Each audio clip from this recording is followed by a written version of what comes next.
Hi everybody, hopefully this is a short but relatively interesting little video about the life of Robert Richardson Dees. Like a lot of people who became quite well known in Wallsend, Mr. Dees wasn't actually born here. He was born in Newcastle on September the 19th in 1814. His parents were Robert and Martha Dees, and Martha was the daughter of Robert Richardson, which is obviously where Robert Richardson Dees gets his middle name from. He was the oldest of 10 children. He had several brothers and several sisters. He went to Dr. Bruce's school in Newcastle. I have no idea where that is or what it was like. If anybody knows, please let me know. And he also went to Glasgow University until around 1831. He trained to be a solicitor and joined the firm of Donkin, Stables and Armstrong, which later became Stables and Dees, and then when Mr. Stables retired in 1861, Robert Richardson Dees continued the business on his own for quite some time, until he was joined by Mr. Thompson, Mr. T.W. Thompson, and the firm became Dees and Thompson in 1872. Robert Richardson Dees bought Wallsend Hall in early 1856. There are some reports say that it was 1855, but I will stick with the 1856. And he moved in December of the same year. He also owned a lot of the surrounding land, such as the hall grounds and the land which the park now stands on. Obviously, the hall grounds was actually, at that point in time, just basically his own personal garden area.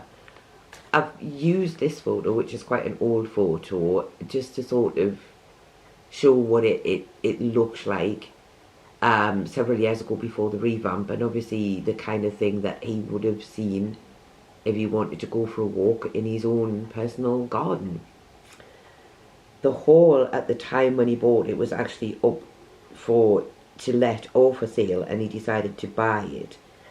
And he also bought some other land surrounding the area as well. And he lived there for the rest of his life, which was around about 50 years. And at times he had other family members living with him.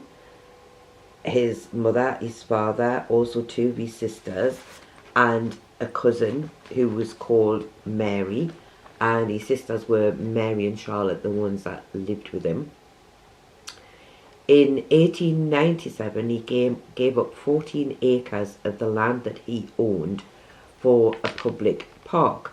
And that is what we now know as Richardson Dees Park. Obviously, that is where the name comes from. The work began on the park in around about 1890. That doesn't make any sense, I've just realised that. But, well, that's the dates that I had, but I think that might actually be a little bit later than that, and I don't know, maybe it's written 1890 down wrong, but you can't give up the land in 1897 and start working on it 7 years before that, so we'll ignore that date. But I do know that Sir J.B. Hunter started the work. He was the first person to start digging in the area to start changing it from where it had previously had sea pit based there. And he was also, J.B. Hunter, the person who officially opened the park on Whit Monday in June of 1900.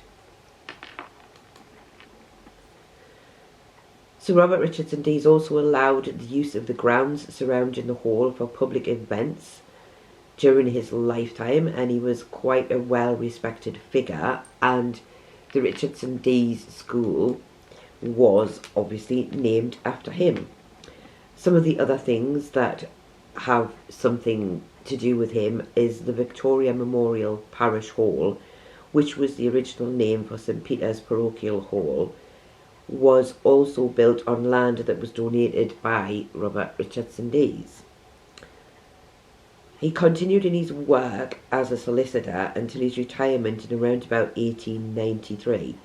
And it seems that even in his later years, he was still very active and was often seen walking in the local area. I did read one thing where it said he was seen walking and driving. Now, I don't know that that would have been an actual motor car.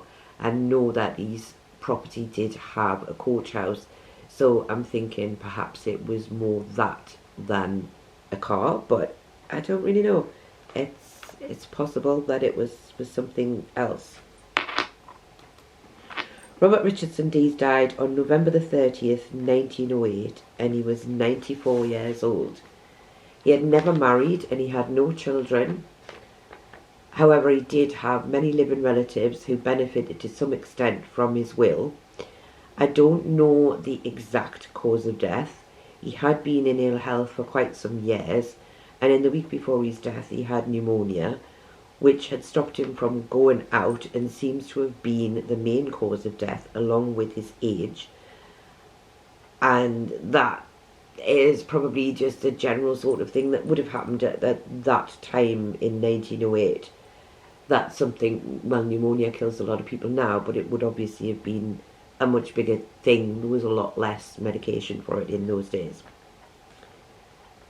And 1908, 94 years old, was a really good age. His time of death is stated as being shortly before 8 a.m. on the Monday morning.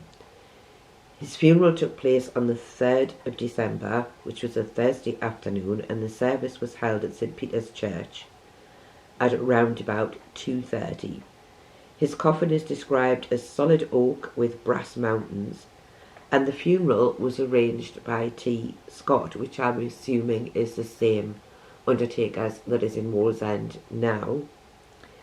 The service was conducted by Archdeacon Henderson and the Reverend C. E. Osborne, both at the church and also at the graveside, and there were many people at his funeral. I certainly wouldn't list all the names that were mentioned. I mean, there was, what I read, there was lots and lots and lots of what at the time would have been well-known people, and there were also many priests in attendance from other local churches.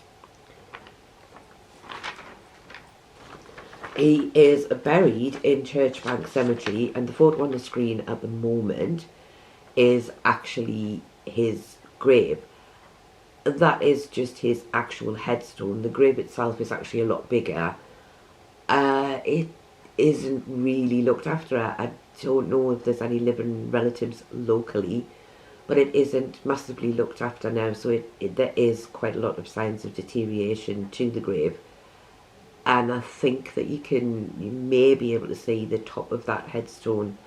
There is like a little piece of stone, as I think there was previously a cross that stood on the top of that particular memorial, but it's obviously age and time, it is no longer there.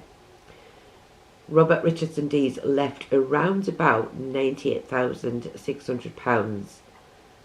This might be before bequests had been taken from it, because this is the official information that was printed from the probate, and that actually states 95,000, so it may just be a discrepancy in information. Not all information that you read is 100% correct.